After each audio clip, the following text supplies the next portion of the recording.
Please leave a comment and click the like button. It really helps the algorithm introduce these stories to new people. Thank you.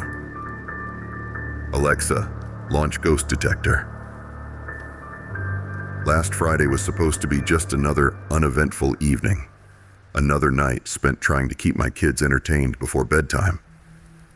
My son, Max, a 6-year-old ball of energy, was buzzing around as usual, his curiosity seemingly endless. My daughter, Lily, only 4, was quieter, more reserved, but with a sharpness that often caught me off guard. Being a single dad, I found that balance between fun and structure is crucial. To help with that, I'd set up a smart home system, a small effort to make life a bit easier, and if I'm honest, a bit more entertaining for all of us. We were lounging in the living room after dinner, pizza boxes abandoned on the coffee table, crumbs everywhere. The kids, still riding the high of a post-pizza sugar rush, were darting around the room. In a bid to wind them down, I decided to show them something new, something I'd heard about at work earlier that week. The guys had been joking around about strange Alexa skills, and one of them mentioned a ghost detector. I didn't give it much thought at the time, but with Halloween looming, it seemed like a perfect little trick to amuse the kids. "Hey, you two!" I called out, pulling their attention away from their spirited debate over which cartoon to watch next. "Want to see something cool?" Their heads whipped around, eyes wide with curiosity. Max, always the first to speak, asked eagerly, "What is it, Dad?" "You'll see," I said, reaching for the remote to pause the TV. I cleared my throat dramatically, building up the suspense, before finally saying, "Alexa, launch Ghost Detector." The familiar blue ring on Alexa's device flared to life, and it responded in that flat, mechanical voice we all knew too well. Launching Ghost Detector. Scanning for spirits. Max's eyes widened with excitement, while Lily's narrowed in suspicion, ever the cautious one. I kept a close eye on them, ready to explain that it was just a game if things got too spooky. After a few suspenseful seconds, Alexa spoke again. "There is a level 1 spirit nearby. It's a friendly one. Probably just likes to watch TV with you." Max burst into giggles, the idea of a ghost that enjoyed cartoons as much as he did clearly delighting him. Lily, however, wasn't as amused. She pulled her blanket up to her chin, her eyes darting around the room, as if expecting to see something lurking in the shadows. I chuckled, ruffling Max's hair. "See, Lily, it's just a silly game." But before I could fully reassure her, Alexa continued, "Would you like to continue?" I nodded instinctively, forgetting for a moment that Alexa couldn't see me. "Sure, why not?" I said aloud, scanning for additional spirits. Alexa's tone remained steady, but there was something about it, a subtle shift that made my skin prickle. Maybe it was just my imagination, but it almost sounded eager. Then, after another pause, it added, "Be careful, this one likes to tickle your toes when you sleep." Max squealed, curling his legs up onto the couch, while Lily looked genuinely frightened now. I was just about to tell Alexa to stop when, suddenly, the lights flickered. It was a quick flash, and my heart skipped a beat. The kids giggled at my twitchiness, putting their minds at ease. Although it made me jump the slightest bit, I knew it was bound to be a connective issue. This has happened before, I thought to myself. But then something happened. For a moment, the room was plunged into total darkness. My heart dropped. I knew it had to be a glitch, something with the Wi-Fi or the smart bulbs. Still, the timing was a bit too perfect. "Alexa, turn on the lights," I said, trying to keep my voice steady. not wanting to scare the kids any more than they already were. After a brief delay, the lights came back on, casting a soft, reassuring glow over the room. Max looked thrilled, but Lily, peeking out from under her blanket, was still on edge, her wide eyes full of teary doubt. "All right, that's enough ghost hunting for tonight," I said, more to reassure myself than them. "Time for bed, you two." Unusually, there were no protests. Max seemed to think the whole experience was a blast, but Lily stuck close to me as we headed upstairs. I could feel her tiny hand gripping mine tightly, her unease palpable. "Don't worry, Lily. It's just a game. Alexa was just pretending."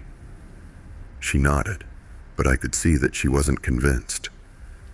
I tucked them both into bed, reading their favorite bedtime story, something light and harmless, about a bunny and its carrot garden, to chase away any lingering thoughts of ghosts. By the time I finished, they were both asleep, or at least pretending to be. I retired to my own room, still feeling a bit unsettled. It was ridiculous, I told myself, getting spooked by an Alexa skill. But as I lay in bed, the memory of those perfectly timed lights flickering wouldn't leave me. I assured myself it was just a coincidence, and resolved to check it out in the morning. At some point, I drifted off to sleep, but I woke up suddenly, a strange sense of apprehension gnawing at me. Something didn't feel right. I opened my eyes, and that's when I noticed it. A soft, eerie luminance coming from the corner of the room. I turned over, and there it was. Alexa, lit up again. But this time, it wasn't the usual blue or green. It was orange. A deep, pulsing saffron that I had never seen before. My stomach tightened, and I sat up in bed, staring at the device. "Alexa, what's wrong?" I asked, my voice low and shaky. For a moment, there was only silence. And then, without any prompt from me, Alexa's voice filled the room again. "There is a level 5 spirit nearby." My heart skipped a beat. I hadn't asked it to relaunch the ghost detector, and there was no reason it should have started on its own. I stared at the glowing device, my mind racing with possibilities. "Alexa, stop," I said, this time more forcefully. But the orange light continued to pulse, and I felt a cold sweat breaking out across my forehead. This wasn't right. I quickly got out of bed, crossed the room in a few quick strides, and yanked the plug from the wall. The orange light flickered out, and I let out a shaky breath. It had to be a malfunction. A creepy glitch, but just a glitch nonetheless. I stood there for a moment, holding the plug, waiting for something else to happen. When nothing did, I put it down and crawled back into bed, pulling the covers up to my chin. I told myself everything was fine, but just as I started to drift off again, I heard it, a soft, mechanical hum. My eyes snapped open, and to my horror, there it was, Alexa, glowing orange again, even though it was still unplugged. There is a level 5 spirit nearby," it repeated, the voice hollow and distant. "It is not friendly." I could feel my pulse pounding in my ears as I stared at the device, now glowing brighter, casting eerie shadows on the walls. I couldn't understand how it was still on. It didn't make any sense. "Alexa, stop!" I yelled, my voice cracking with fear. The light didn't fade. Instead, it seemed to grow, filling the room with an unnatural, suffocating glow. And then, in a voice that wasn't Alexa's, deeper, more menacing, and growing louder by the second, it said, "You invited me." The words hung in the air, heavy and suffocating. My heart raced as I realized this was something beyond a simple malfunction. This was something else, something I couldn't explain. Suddenly, the room went black. Not just the lights, but everything. The entire house plunged into a darkness so complete, so thick. It felt like it was pressing in from all sides. I couldn't even see my hand in front of my face. I fumbled for my phone, my hands trembling as I tried to turn on the flashlight. But before I could, I heard it. The creak of floorboards just outside my room. The sound was too deliberate, too close to be dismissed as the house settling. My heart leaped into my throat. I bolted out of bed, not even thinking to grab anything, and rushed to the kids' rooms. All I could think about was making sure they were safe. As I reached the hallway, I heard that voice again. Low, sinister. This time coming from Max's room down the hall. Level 5 spirit. Inside. Panic surged through me as I sprinted down the hallway, bursting into Max's room. The darkness was absolute, but I could hear him, Max, whimpering from his bed. I rushed over, scooping him into my arms. Lily was already there, curled up beside him, trembling. It's okay, I whispered, trying to calm them down. But the fear in my voice was unmistakable. I pulled them both close, holding them tight. And then I felt it. Cold. A bone-chilling cold. Like a breath of winter air against the back of my neck. I turned slowly, every muscle in my body tensing with dread, and saw it. A shadow, standing in the doorway. It was darker than the rest of the room, a void that seemed to swallow the light around it. It didn't move, didn't speak, but its presence was palpable, malevolent and unyielding.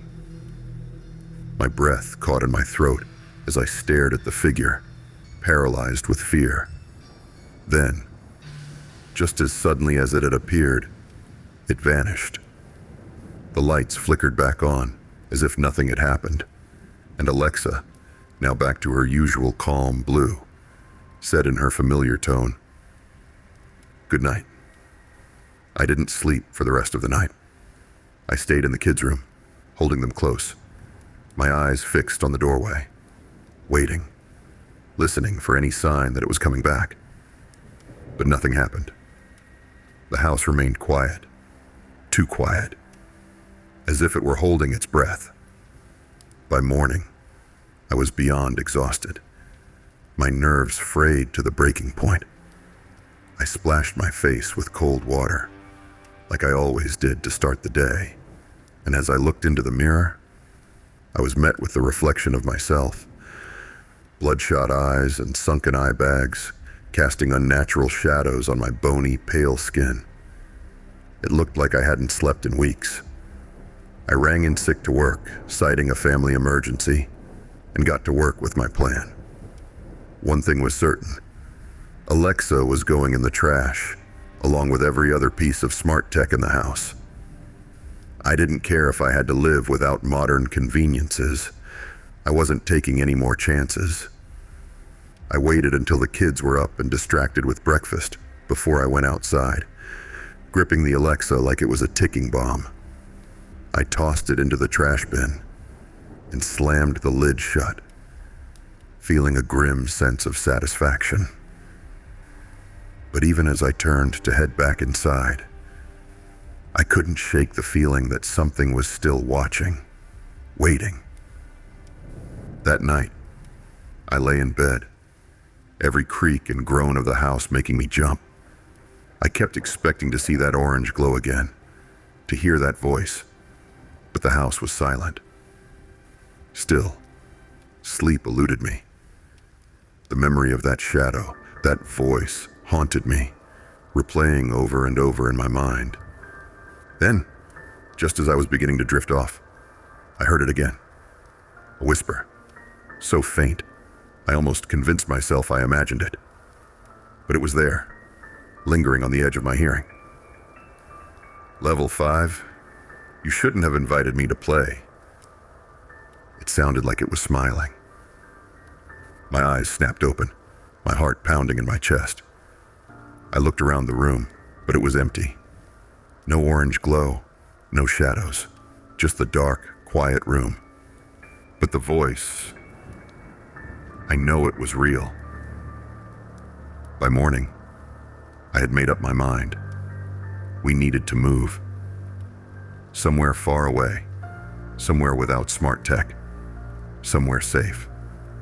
Because whatever it was that I invited into my home, I know it's not done with us yet. Thank you for listening. And if you enjoyed tonight's story, please let me know in the comments and clicking like. I truly appreciate hearing what you have to say, and it also lets the algorithm know to push this story out for new people to discover. There's a handy playlist you can click here as well for even more scares.